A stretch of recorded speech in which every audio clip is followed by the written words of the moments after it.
Esse produtor de goiaba do estado da Bahia estava com o solo completamente desequilibrado, com excesso de nutrientes e com a lavoura dele travada. Vamos dar uma olhada nesse estudo de caso, porque o vídeo de hoje está bastante interessante. Você é produtor rural e gostaria de reduzir os gastos com fertilizantes e aumentar a produtividade de suas lavouras através de uma metodologia de equilíbrio de nutrientes no solo? Conheça a nossa consultoria online especializada em fertilidade do solo, que já atendeu produtores de todas as regiões brasileiras. Quer conhecer mais e melhorar suas áreas nessa safra mesmo? Clique no link disponível na descrição. Olá pessoal, tudo bem com vocês? Sejam bem-vindos a mais um vídeo aqui do canal. Lembrando, se você gosta do nosso conteúdo agro aqui no YouTube, quer nos apoiar, deixe seu like, se inscreva aqui no canal também, que se você quer ter acesso de maneira antecipada a esses vídeos, você pode se tornar um membro do canal. Aqui abaixo tem o botãozinho de membro. Por um valor bastante simbólico por mês, você tem acesso a vídeos exclusivos e também a antecipação dos vídeos que saem aqui no canal. Vamos começar então. Pessoal, isso aqui é um caso real de um produtor de goiaba do estado da Bahia. Bastante interessante para a gente estudar, ver esse caso e tentar aí resolver alguns problemas em áreas parecidas. Primeiro, vou contextualizar. Solos brasileiros são bastante diferentes, muito diferente mesmo, né? Se tu pega um solo do Nordeste, é muito diferente do solo do Sul, do Centro-Oeste. O Brasil é um continente praticamente. Às vezes, dentro de um mesmo estado, você tem áreas totalmente diferentes. O caso aqui do Paraná, eu cito sempre, né? Região de Guarapuava, Candói, você tem de altitude, um clima bastante frio no inverno, de alta matéria orgânica. Você tem o sudoeste do Paraná, que tem um inverno um pouquinho mais, é ameno, né? Um pouquinho mais quente e tal, mais seco também, de matéria orgânica mais alta. Agora, você já sobe para a região noroeste do Paraná, o Moarama é um arenito, é uma área de bastante areia, é muito pobre. E dentro de uma mesma propriedade, você pode ter solos bastante diferentes. Às vezes você vai conversar com o produtor e ele fala, olha, Jonathan, ali eu tenho 3 áreas diferentes na minha propriedade e cada uma responde de uma maneira diferente. Uma é mais produtiva, outra é menos produtiva, então o manejo que eu vou tomar em cada uma delas tem que ser diferente. Correto, perfeito. Os solos, nós temos várias manchas de fertilidade em solos diferentes dentro de uma mesma propriedade. Isso é interessante a gente notar. Uma outra coisa, existem situações mais complexas, como é o caso que a gente vai ver hoje, tem análise de solo completinha para a gente analisar. São mais complexas do que é tratado na universidade. Então esse produtor, ele não chegou, né? Nós temos um serviço aqui de consulta agronômica, que ele manda uma mensagem no WhatsApp e fala o que está acontecendo e a gente faz uma videochamada junto com ele e propõe estratégias de manejo para tentar contornar aquele problema, seja problemas mais simples, problemas mais complexos, que o produtor não vai gastar muito dinheiro com isso, não é uma recomendação, eu sempre falo, não adianta eu ficar empurrando o produto. Ah, não, eu tô com um problema aqui XYZ. Ah, não, produto X, sulfato de amônio, sulfato de magnésio, coquetel de micronutriente, foliar a base disso, disso e disso. Não é esse o objetivo. É contornar o problema que ele está tendo naquele momento da melhor maneira possível. A gente vai ver esse caso. Tá, então, pontuando para vocês, é um produtor de goiaba no estado da Bahia. Ele tinha uma área ali de aproximadamente 3 hectares, com 1.300 plantas, e ele tinha plantado essa goiaba, se desenvolveu bem até os 3 primeiros meses, depois começou a definhar, regiões de crescimento mais amareladas, planta travada, não se desenvolvia. A gente tem análise também para dar uma olhada junto com vocês. Então vamos ouvir o relato desse produtor, que eu acho bem interessante. Sim, porque o meu foco aí é reverter esse problema aí, para acabar com essa amarelidão dessa goiaba aí e acabar com o destravamento dela, porque ela tá travada. Na verdade, essas mudas bem travadas eu tô trocando já, a área toda aí. Aí são 1.300 plantas, 1.300 plantas. Quero reverter isso aí, para ver o que é que pode fazer. No tronco dela aí, dessa goiaba aí, que você viu essas fotos, ela tem matéria orgânica, que seria o esterco, que eu já joguei aí. Então, pessoal, o que a gente consegue notar? Regiões de crescimento com uma clorose, né, entre as nervuras, e as nervuras ainda se mantêm verdes. Qual o sintoma de macronutriente ou de micronutriente é parecido com isso? Ciência de magnésio. Aí eu vou explicar para vocês o porquê depois. O magnésio, quem acompanha aqui o canal há mais tempo ou faz parte da nossa formação em nutrição de plantas, sabe que ele é um elemento que ele é constituinte da molécula da clorofila. Então, o magnésio é o átomo central da clorofila, que dá a coloração verde para a planta, muito importante no processo fotossintético. Então, faltando um desses elementos, como é o caso do magnésio, você vai ter, primeiro, plantas menores, pela menor taxa de fotossíntese, mais amareladas, porque você não vai ter a clorofila, e menos produtivas, obviamente. Mas isso aqui eu não bati o martelo como deficiência de magnésio. A gente não pode bater o martelo a partir de algumas perguntas que a gente vai fazer para o produtor, análise de solo e análise foliar se eu tiver também. Então vamos dar uma olhada aqui na análise de solo que esse produtor nos enviou. Então observe aqui uma coisa, pH em cloreto de cálcio e pH em água, você tem cloreto de cálcio em 7,76, em água 8,39. Então, para quem não está acostumado ainda com isso, 7,76 e 8,39 são teores extremamente elevados. Para você ter uma ideia, um teor ideal aí de pH ficaria na faixa de 6, 6,5. Então, você tem um solo aqui que ele é muito alcalino. E qual que é o problema de solo alcalino? Que pode inibir a absorção de alguns nutrientes, eles ficarem disponíveis em menor quantidade para as plantas. Você pode ter o problema aqui também deficiência de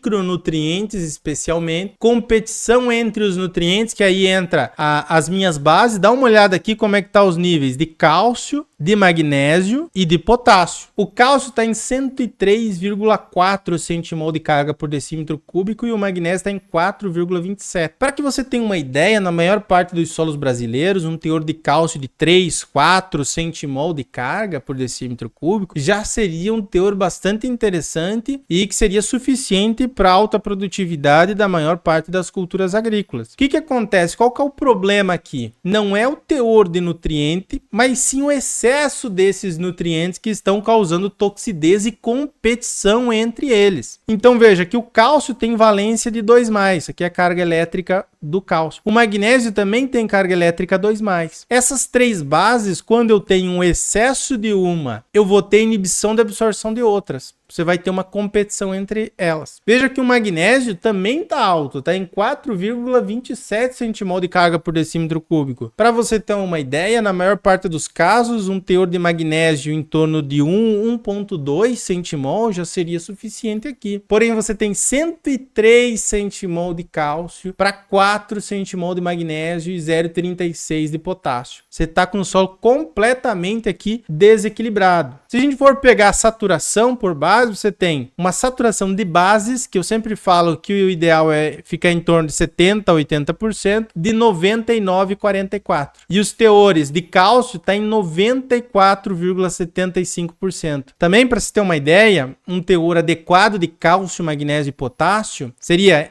de 50% a 60% de cálcio, de 10% a 20% de magnésio e de 3% a 5% de potássio. Eu não devo ficar extremamente fixo nessas relações ou nesses teores. Porém, quando eu tenho algo que destoa muito disso, que é o caso de 94,75% da minha CTC saturada com cálcio, isso obviamente vai se tornar um problema, porque vai inibir uma série de outros nutrientes de serem absorvidos pela planta. O magnésio, o próprio fósforo, posso ter problema com excesso. Então o solo está bem desequilibrado. O fósforo aqui em MLX1 está em 3,1 miligrama, está bastante baixo. Os micronutrientes, você tem um nível alto de boro e alguns outros aqui, como zinco, manganês, cobre, ali eles estão baixos, entre baixo e médio. Então, fazendo um apanhado geral no que está acontecendo dessa área, que nós passamos para o produtor, obviamente, de maneira mais detalhada. Geralmente, quando a gente vai fazer essa consulta agronômica, nós aí ficamos 1 hora e meia conversando, discutindo, propondo soluções segundo a realidade que ele tenha localmente, né, de produtividade, e realmente pensando no caso daquele produtor, até porque a gente não vende nenhum produto específico, né? A gente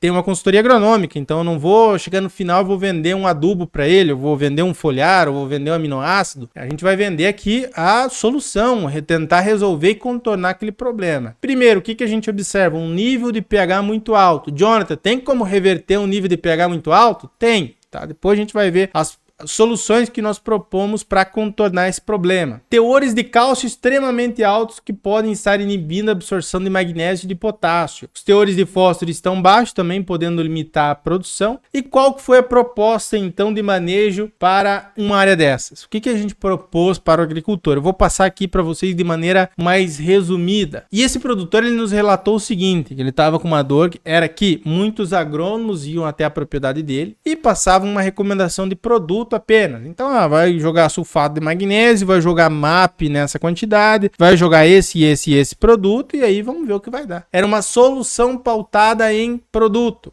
Tinha um engenheiro agrônomo aí que já é falecido, muito conhecido pelas suas ideias que ele disseminava na internet, né? O Dirceu Gassin, eu sempre falo dele, que ele estava falando: a gente está passando de uma era de agricultura de produto para uma era de agricultura de conhecimento. E de fato é isso. Hoje não é produto que vai fazer tanta diferença, é mais conhecimento. Perfeito? Utilizando muitos produtos sem resultado efetivo. Então ele estava colocando MAP, ele estava colocando sulfato de magnésio, ele estava colocando ureia diluída em água, fazendo fertirrigação, colocando bastante adubos. Porém ele estava com essa situação que eu mostrei para vocês aqui, com uma área travada, com uma área que não se desenvolvia direito. E também uma outra coisa, não foi feito um planejamento inicial de manejo de fertilidade. Eu sempre gosto para essas áreas aí de espécies perenes, para que seja feito um planejamento inicial de manejo de fertilidade, que vai me dizer quanto que eu preciso de calcário, se eu preciso de calcário ou não, muitas vezes não é preciso, como essa área aqui, qual produto que eu vou utilizar. Imagina uma área que está abarrotada de cálcio aqui. O produtor ele vai colocar um super simples que tenha cálcio, ele vai colocar um sulfato de cálcio que tem cálcio, ou um nitrato de cálcio.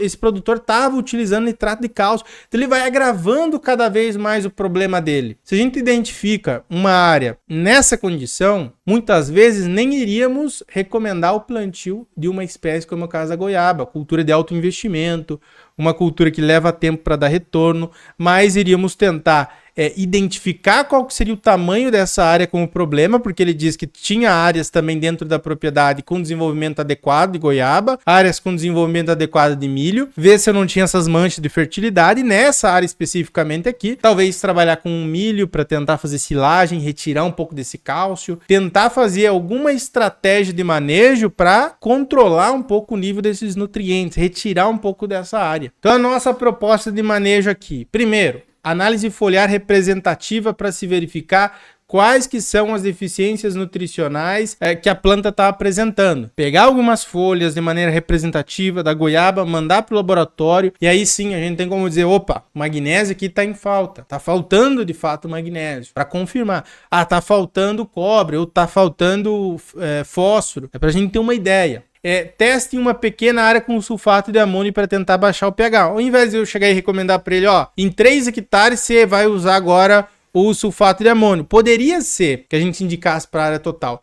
Mas já pensando que esse produtor ele investiu muito na área, que ele não está tendo resultado, eu preciso, e o que a gente está propondo aqui são tentativas de baixar o pH, de contornar esse problema. Não tem como você pegar um livro, né? A faculdade também não chega com essa, não fala sobre isso, uma situação mais complexa como essa. Então a gente tem que tentar, é igual o médico, né? Às vezes você está com dengue, você está com uma doença ali que não se tem exatamente como tratar ela, vai tentando se tratar os sintomas que está tendo. Tá com febre, tratar a febre. Tá com enxaqueca, dor de cabeça, tratar a dor de cabeça e assim por diante. É a mesma coisa aqui. A gente está tentando tratar o pH muito alto com o sulfato de amônio, que já é conhecidamente um produto que pode baixar o pH alcalino, né, pela sua característica. Outra coisa, análise de solo na área de milho. Então ele tinha uma área de milho ali, como vocês viram na foto, que estava com um desenvolvimento adequado. Então, ele pode fazer ali uma análise na área de milho, ver se ele tem uma condição como essa aqui, que ele tirou, que está muito desequilibrada. Teste em uma pequena área com outra variedade, também para verificar se não pode ser um problema do porta-enxerto, da goiaba. Provavelmente não é, mas a gente pode fazer esse teste com outra variedade. Inclusive o produtor ele plantou nessa área alguns pés de outra variedade. Porém, como eu falei, a análise de solo já está completamente na cara ali dos problemas que eu estou enfrentando, que é pH muito alto, muito cálcio e assim por diante. Sempre começar com análise de solo estratificada. Então, se ele for tirar, e ele levantou essa possibilidade de tirar essa área de goiaba, pode ser que não resolva o problema, e aí não adianta ele ficar gastando nessa área de goiaba e não vai conseguir reverter o problema.